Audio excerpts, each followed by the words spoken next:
आप कुछ भी करिए, अपनी तिजोरी में कितना भी खजाना रखे रहिए, बहुत आप दौलतमंद हो सकते हो, लेकिन वो पैसा अगर जनता तक नहीं जा रहा तो उसका कोई अर्थ नहीं। बदली घाट से निजामाबाद तक, मिर्जापुर ब्लॉक, फूलपुर, माहौल तक एक सड़क है मान्यवर, ये एक ऐसा रोड है, देखिए अभी भाई ने भी कहा, यहां रोज मौतें होती हैं।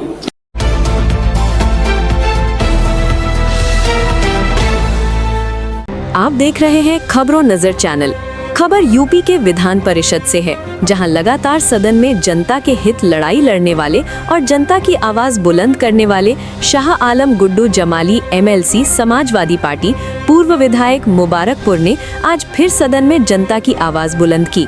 शाह आलम गुड्डू जमाली ने कहा, उत्तर प्रदेश का 2026-27 का बजट केवल आंकड़ों का मायाजाल, धरातल पर योजनाएं शून्य। शाह आलम गुड्डू जमाली ने सरकार द्वारा पेश किए गए बजट का कड़ा विरोध किया। सदन को संबोधित करते हुए उन्होंने बजट को केवल आंकड़ों का दिखावा करार दिया और कहा कि आवंटित धनराशि का सही उपयोग जनता तक नहीं पहुंच पा रहा है। अपने संबोधन में उन्होंने निम्नलिखित प्रमुख मुद्दे उठाए। बजट आवंटन और खर्च में भारी अंतर। उन्होंने कहा कि सरकार ने 9 लाख करोड़ से अधिक का भारी भरकम बजट तो पेश कर दिया, लेकिन विभागों द्वारा इसका सही उपयोग नहीं हो रहा है। उन्होंने बताया कि स्वास्थ्य जैसे अति महत्वपूर्ण विभाग में भी आवंटित बजट का मात्र लगभग 55% ही खर्च हो पाया है। यदि पैसा जनता की भलाई के लिए जमीन पर खर्च ही नहीं हो रहा है तो इस बड़ी बजट का क्या फायदा। बुनकरों की उपेक्षा और मुबारकपुर विपणन केंद्र की बदहाली। बुनकरों के मुद्दे पर सरकार को घेरते हुए उन्होंने कहा कि हथकरघा विभाग का बजट भले ही 5 गुना बढ़ा दिया गया हो, लेकिन बुनकरों को कच्चे माल यानी रॉ मटेरियल के लिए कोई सहायता नहीं मिल रही है। आदरणीय अखिलेश यादव जी की सरकार के दौरान मुबारकपुर में बुनकरों के लिए करोड़ों की लागत से जो मार्केटिंग सेंटर बनाया गया था, आज उसका कोई उपयोग नहीं हो रहा है। आज वो जगह मात्र एक बस डिपो और छुट्टा पशुओं का आश्रय स्थल बनकर रह गई है। आउटसोर्सिंग कर्मचारियों के साथ छलावा। उन्होंने सरकार की कथनी और करनी का विरोधाभास उजागर करते हुए कहा कि एक तरफ माननीय श्रम मंत्री सदन में कहते हैं कि न्यूनतम वेतन 16,000 रुपए से कम नहीं होना चाहिए, वहीं दूसरी तरफ सरकार खुद आउटसोर्सिंग कर्मचारियों से मात्र 9,600 रुपए में काम ले रही है। आजमगढ़ की बदहाल सड़कें और किसानों की पीड़ा। आजमगढ़ की स्थानीय समस्याओं को प्रमुखता से उठाते हुए उन्होंने सड़कों की जर्जर स्थिति पर चिंता व्यक्त की।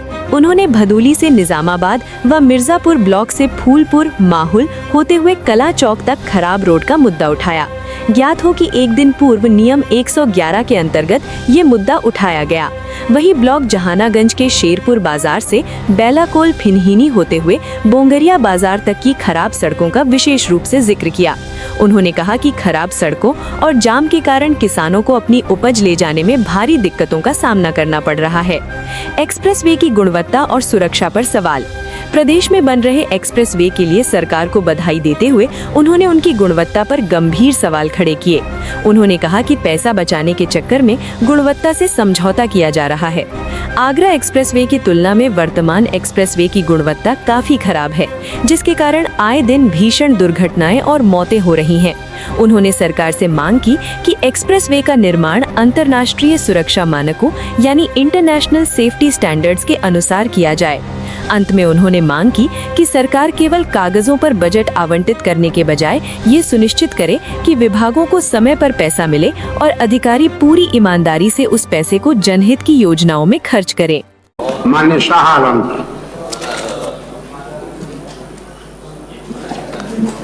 धन्यवाद आदरणीय अधिष्ठाता महोदय कि आपने मुझे बजट पर बोलने का मौका दिया 2026-27।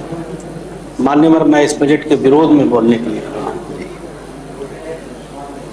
मान्यवर, ये बजट जो है 9,12,696.35 करोड़ का है और 25-26 का बजट 8,08,736.06 करोड़ का था। 2 बार अनुपूरक आए उसमें, जिसको मिला करके 8,65,00,000 करोड़ के आसपास, वो थोड़ा ऊपर हो गया उससे। मगर मान्यवर, एक बात बहुत गौर करने की है इसमें कि 6 फरवरी 6 ऑफ दिस मंथ 2026 तक जो जानकारी है उसके मुताबिक 5,17,168.91 करोड़ का बजट कृपया मोबाइल बंद रखें, स्वीकृत किया गया, स्विच ऑफ करिए, जरा साइलेंट मोड पर डालिए। जो पूरे बजट ये का हाउस है, जरा जो भी माननीय सदस्य का बज रहा है वो बताना तो हमको भी नहीं है और वो तो स्वयं बताएंगे नहीं, लेकिन जो मान्यवर, अब मान्यवर ये 1 मिनट मेरे में मत जोड़िएगा। आपके समय दूंगा मैं। हाँ, ठीक है। जो मान्यवर पूरे बजट का 59.78 होता है। उसके बाद अब हम आगे बढ़ते हैं। 6 फरवरी तक उसमें से 4,70,835 करोड़ रुपया विभागों को अलॉट किया गया, जो पूरे बजट का 54% है। और थोड़ा आगे आते हैं, मान्यवर ये जो 4,70,000 करोड़ रुपया विभागों को मिला, उसमें से जो विभागों ने 6 फरवरी तक खर्च किया वो पहुंचता है 4,28,000, जो 49.53 के आसपास है। मान्यवर अब कहने को तो ये कहा गया कि जैसे ऊर्जा को अभी हमारे ऊर्जा मंत्री महोदय ने ही कहा कि भाई 65,000 से ऊपर का बजट है, बहुत बड़ा बजट है। यकीनन ठीक है, बजट की साइज तो ठीक ही है। सिंचाई विभाग और हेल्थ को 37,900 कुछ करोड़ रुपए का बजट है। सड़क और सेतु विभाग के लिए 34,000 करोड़ का बजट है।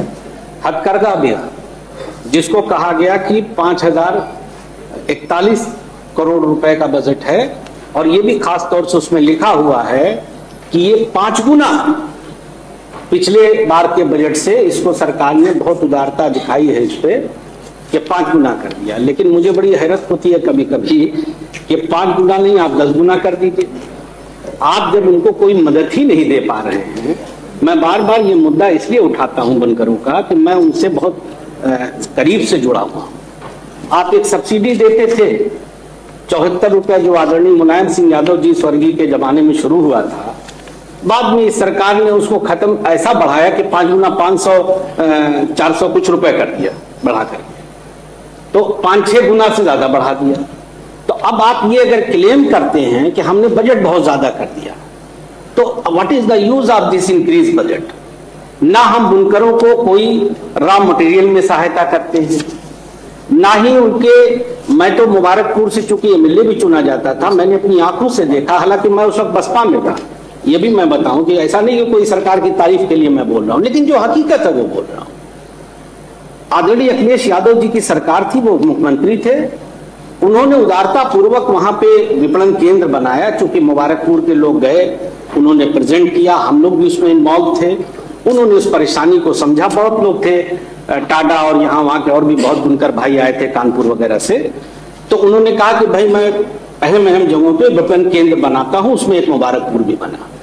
लेकिन नतीजा क्या हुआ बनने के बाद? पैसा तो लग गया सरकार का, इसी बजट का जनता का पैसा है, लेकिन आज तक उसका कोई प्रॉपर यूज नहीं हुआ हमारे पास। बस डिपो बना बुनकर भाइयों के लिए कि बनारस से उनका आवागमन आसान हो जाएगा, बस डिपो बन के खड़ा हो गया, करोड़ों रुपए उसमें इन्वेस्ट हो गए, और उसके बाद वो जंगली पशुओं को वहां पे रहने का घर बन गया। कोई बमुश्किल कभी महीने 2 महीने में एक आध बस आ जाती हो तो आ जाती हो, वरना हमें तो कुछ दिखता नहीं, क्योंकि हम वहां पे जुड़े हुए हैं, रहते भी। तो इसलिए मान्यवर, अभी जैसे हमारे माननीय ऊर्जा मंत्री जी कह रहे थे कि बड़ा बजट है, तो भाई इस बड़े बजट का क्या फायदा? अभी मैंने पिछली बार मैं बोल रहा था तो मैंने एक बात कही थी। अब आप कहते हैं सरकार, देखिए दोनों बातें एक साथ नहीं हो सकती, या तो पैसा है या नहीं। और अगर पैसा है तो फिर हम सबको बड़ा दिल करके ये कहना चाहिए कि आउटसोर्सिंग एम्प्लॉइयों को आप कहते हैं 9,600 रुपए में हम दे रहे हैं। अभी आदरणीय श्रम मंत्री कल बोल रहे थे, और इसी हाउस का हिस्सा है, वो कह रहे थे 16,000 से कम हम किसी को नहीं देंगे। Then why you are paying them 9,600 rupees? मतलब इतना बड़ा कंट्रडिक्शन कैसे हो सकता है? तो इसलिए मानवर मैं ये बात कह रहा हूं कि भाई कहीं ना कहीं ये बात, जो ये बजट देखिए, मैंने पिछली बार भी कहा था और मैं आज भी कह रहा हूं इस बात को, अगर कहने के लिए हम ये कहना चाहते हैं just we want to communicate the message to the people of Uttar Pradesh कि हमने 1 ट्रिलियन के आसपास का बजट पेश कर दिया, तो ठीक है, बहुत अच्छा है। लेकिन अगर ये बजट आप कुछ भी करिए, अपनी तिजोरी में कितना भी खजाना रखे रहिए, बहुत आप दौलतमंद हो सकते हो, लेकिन वो पैसा अगर जनता तक नहीं जा रहा तो उसका कोई अर्थ नहीं। इसलिए मान्यवर, मैं बहुत जोर देकर ये बात कहना चाह रहा हूं कि अगर आप चाहते कि हम विरोध में न बोले इसके, तो आप सबसे पहले तो अगले बार, अभी तो जो गुजर गया उसको छोड़ दें, अगले बार मैं आपसे ये रिक्वेस्ट करूंगा कि ये निर्देश ये हाउस दे, माननीय नेता सदन में बैठे, कि विभागों के जो पैसे एलोकेट होते हैं उनकी संस्तुति, उनका जो अप्रूवल्स होता है, उनको जो रिलीज किया जाता है, उनका सैंक्शन जो होता है वो टाइमली हो, और टाइमली विभाग में पैसे जाएं, और विभागीय मंत्री और अधिकारी भी उसको पूरा दिल खोल के, क्योंकि जनता का पैसा है, जनता के बीच में जाने में उसको पुश करे कि जल्दी से जल्दी पहुंचे ताकि उसका काम हो, वरना आपके खजाने में पड़ा रहे और पूरा साल खत्म हो जाए और हम कहें कि आप ये समझिए मान्यवर कि स्वास्थ्य जैसे विभाग में लगभग 55% का खर्च हुआ है। अब आप कहिए कि मैं 1 लाख 2 लाख 5 लाख हजार करोड़ का बजट ले आया हूं, तो उससे कोई मतलब नहीं है, ठीक है, कुछ भी हो बजट, अगर जमीन पे वो बजट नहीं पहुंच पा रहा है तो उसका कोई मतलब नहीं।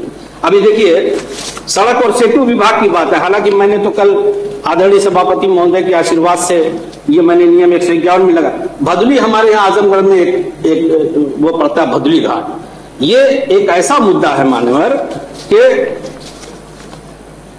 भदुली घाट से लेकर के 151 तो विधानसभा में चलती है, आपको विधायक की, अरे सॉरी मैं क्षमा चाहता, हाँ मुझे वही शायद याद आ गया, 111, हाँ 111, आई एम सॉरी। वो भदली घाट से निजामाबाद तक, मिर्जापुर ब्लॉक, फूलपुर, माहौल तक एक सड़क है मान, मैं इसको स्पेसिफिक इसमें नहीं लेना चाहता, लेकिन मैं इसलिए ये बता रहा हूं कि जब आप 34,000 35,000,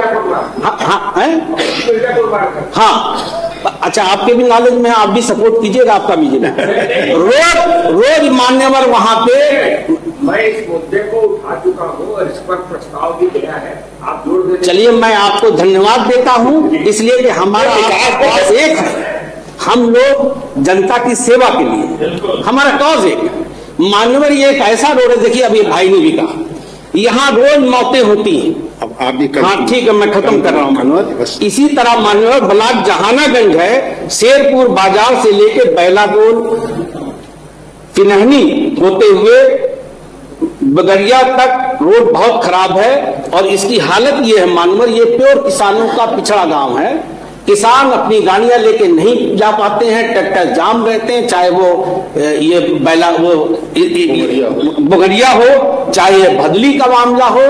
ये अब आपके पास 34,000 35,000 करोड़, मैं इसलिए ये बात कहा कि उसमें 34,000 करोड़ प्रस्तावित है। जब आपके पास इतना पैसा है तो भैया ये जाति क्यों है जनता के साथ? आप ईमानदारी से खर्च कीजिए, आपका बजट बड़ा है मानवर। अच्छा 9 मिनट हो गया, ये बात तो 1 सेकंड, आप 1 सेकंड दे दीजिए, आप नहीं 1 मिनट ले लीजिए। अच्छा 1 मिनट, धन्यवाद, बोलिए। देखिए अभी एक बहुत अहम मुद्दा है, मैं दोबारा कह दूं इसलिए कि बहुत अहम मुद्दा। अभी हमारे भाई कह रहे थे उसके एक्सप्रेस वे की बात, अगर ईमानदारी से कहूं तो एक्सप्रेस वे इस प्रदेश में इंट्रोड्यूस करने वाली बहन कुमारी मायावती जी, आदरणीय मायावती जी मुख्यमंत्री थी तो सबसे पहले इस प्रदेश में बना महामाया नोएडा में, उसके बाद वो आगे बढ़ा, और उसके बाद आदरणीय अखिलेश जी आए और आगरा से लेके लखनऊ तक बना, और इसके बाद ये पूर्वांचल बना। मैं इस सरकार को धन्यवाद भी दूंगा। देखिए मैं विरोध के लिए किसी का विरोध नहीं करता, और मैं इंडिपेंडेंट माइंड आदमी हूं, जो सही है वही बोलूंगा, लेकिन मुझे एक चीज की परेशानी भी है कि अगर आगरा के आप क्वालिटी की जांच करा लें और पूर्वांचल की जांच करा लें तो दोनों में बहुत अंतर है मानव। पैसा बचाने के नाम में उसकी क्वालिटी को खराब कर दिया गया, और आप 9 बना रहे हैं एक्सप्रेस वे। मैं धन्यवाद देता हूं सरकार को, मैं बधाई देता हूं इसके लिए, मगर मैं फिर आग्रह करूंगा कि आप चाहे जितना भी एक्सप्रेस वे बनाएं उसकी सेफ्टी का पहले ध्यान रखें, और ये इंटरनेशनल लेवल की होना चाहिए मान्यवर। आपने मुझे मौका दिया, मैं आपका आभारी हूं, और बजट का विरोध करता हूं। धन्यवाद।